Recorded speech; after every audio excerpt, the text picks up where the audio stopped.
Hello, ಈಗ colours level 1. Hello, good morning everybody. ಈಗೇನಿಗೆ level 1 colours ಒಂದು ಥೀಮ್ಗೆ ಸಂಬಂಧಪಟ್ಟಂಗೆ ಸ್ಟೋರಿ ಹೇಗೆ ಹೇಳೋದು ಅಂತ.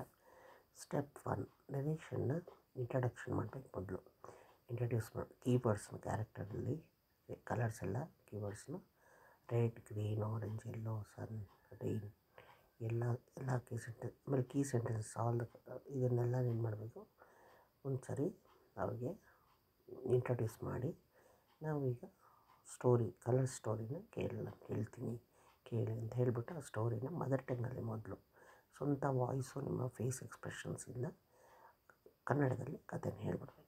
ಸ್ಟೆಪ್ 2ಗೆ ಸ್ಟೋರಿನ ಇಂಗ್ಲೀಷಲ್ಲಿ ಟೀಚರ್ ಕಾರ್ಡಲ್ಲಿ ನೋಡ್ಕೊಂಡು ಓದಬೇಕು. ಸ್ಟೆಪ್ 3 ರೀಡರ್ ತೊಗೋಬೇಕು.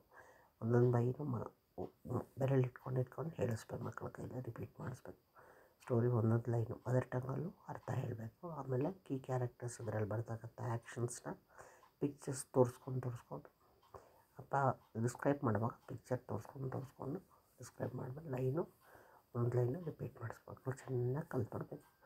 ಮಾಡ್ತಾನೆ ಆಮೇಲೆ ಕ್ವಶನ್ಸ್ನ ಕೇಳಬೇಕು ಇಂಗ್ಲೀಷಲ್ಲಿ.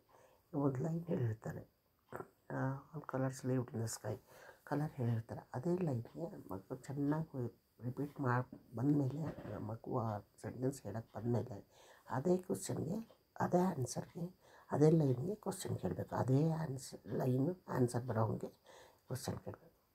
ಮಗುಗೆ ಹೇಳಬೇಕು, ಈ ಲೈನ್ ಕ್ವಶನ್ ಕೇಳ್ತೀನಿ, ಈ ಲೈನ್ ಆನ್ಸರ್ ಅಂತ ಹೇಳಬೇಕು. ಆಮೇಲೆ ಅದು ರಿಪೀಟ್ ಮಾಡಿಸ್ಬೇಕು. ಆ ಕ್ವಶನು ಮಗು ಮನವರಿಕೆ ಆಗಬೇಕು, ಈ ಕ್ವಶನ್ಗೆ ಆನ್ಸರು ಅಂತ. For example which colours lived in the sky ಅಂತ ಕೇಳಿದಾಗ ಗ್ರೀನ್, ಬ್ಲೂ, ಯೆಲ್ಲೋ, ರೆಡ್ ಈ ಥರ ಆನ್ಸರ್ ಪ್ರೊವೈಡ್ ಮಾಡಿ ಮಕ್ಕಳಿಗೆ ರಿಪೀಟ್ ಮಾಡಿಸ್ಬೇಕು. Step 4 key sentences. Step 4ರಲ್ಲಿ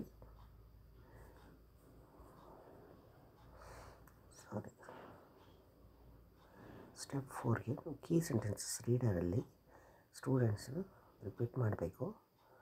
continue ಅದು ಅದೇ ಸ್ಟೆಪ್ 4. ನೆಕ್ಸ್ಟ್ ಅದೇ ಥರ ತಿರ್ಗಾ ಆಸ್ಕಿಂಗ್ ಸಿಂಪಲ್ ಕ್ವಶನ್ಸ್ನ ತಿರ್ಗಾ ಕೇಳಬೇಕು. What is the colour story, who got angry, who came to play with them, ಈ ಥರ ಕೀವರ್ಡ್ಸ್ ಮೀನಿಂಗ್ ಮದರ್ ಟಂಗಲ್ಲಿ ಹೇಳಬೇಕು. ನೆಕ್ಸ್ಟು ಸ್ಟೆಪ್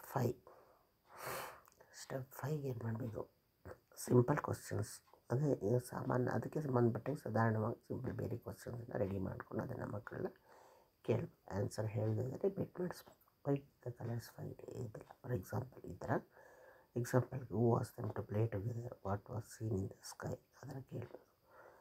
ಸ್ಟೆಪ್ 6ಗೆ ಕೊನೆಯಲ್ಲಿ ಏನು ಮಾಡಬೇಕು, ಸ್ಟೆಪ್ 6ಗೆ ಸ್ಟೂಡೆಂಟ್ಸು ಕ್ಲೋಸರ್ ಎಕ್ಸಸೈಸ್ ವರ್ಕ್ ಬುಕ್ಕಲ್ಲಿ ಓಪನ್ ಮಾಡಬೇಕು. ನಾವು ಸ್ಟೋರಿನ ನಾವೊಂದು ಬುಕ್ ಇಟ್ಕೊಂಡು ಕ್ಲೋಸ್ ಎಕ್ಸಸೈಸ್ ನಮ್ಮ ಕಾರ್ಡ್ ಇಟ್ಕೊಂಡು ಸ್ಟೋರಿನ ಓದ್ತಾ ಇರಬೇಕು. ಎಕ್ಸ್ಪ್ರೆಷನ್ ಮಾಡ್ತಾ ಪಿಕ್ಚರ್ ಬಂದಾಗ ನಿಲ್ಲಿಸ್ಬೇಕು. ಆಗ ಮಗು ಆ ಪಿಕ್ಚರ್ ಸಂಬಂಧಪಟ್ಟ ವರ್ಡನ್ನು ಹೇಳಬೇಕು. ಸ್ಟೋರಿನ ತಿರ್ಗಾ ಓದ್ಬಿಟ್ಟು ಕೆಲವು ಮಕ್ಕಳಿಗೆ ಅದನ್ನು fill in the words for the pictures, ಆ ಪಿಕ್ಚರ್ಸ್ನ ಬರ್ತಕ್ಕಂಥ ವರ್ಡ್ಸ್ ಮಕ್ಕಳ ಕೈಲಿ ಹೇಳಿಸ್ಬೇಕು. ಇಷ್ಟು ನಮಗೆ ಕಲರ್ಸ್ ಥೀಮ್ಗೆ ಸಂಬಂಧಪಟ್ಟಂಗೆ ಸ್ಟೋರಿ ಹೇಗೆ ಮಾಡೋದು ಅನ್ನೋದು. ಸೊ ಲೈಕ್ ಮಾಡಿ, ಶೇರ್ ಮಾಡಿ, ಸಬ್ಸ್ಕ್ರೈಬ್ ಮಾಡಿ. Thank you.